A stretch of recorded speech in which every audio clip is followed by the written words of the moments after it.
وعباد الرحمن الذين يمشون على الأرض هونا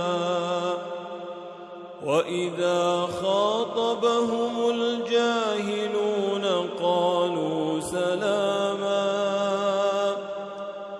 والذين يبيتون لربهم سجدا وقياما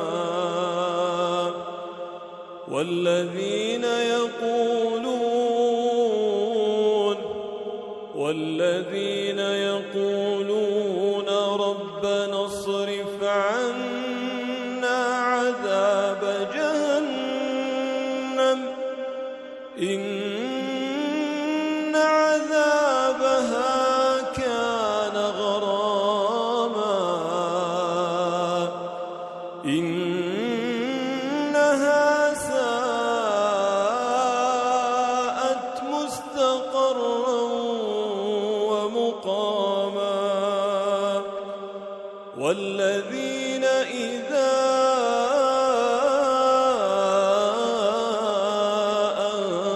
أنفقوا لم يسرفوا ولم يقتروا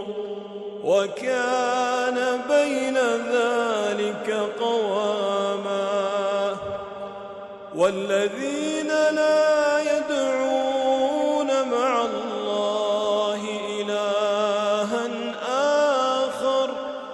ولا يقتلون النفس التي حرم الله إلا بالحق ولا يزنون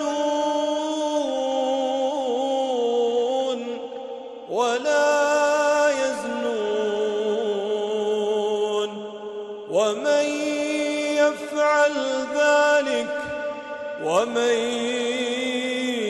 يفعل ذلك يلقى أثاما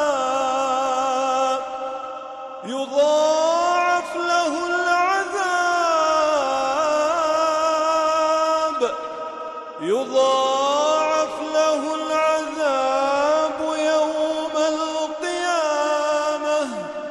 ويخلد فيه مهانا إلا من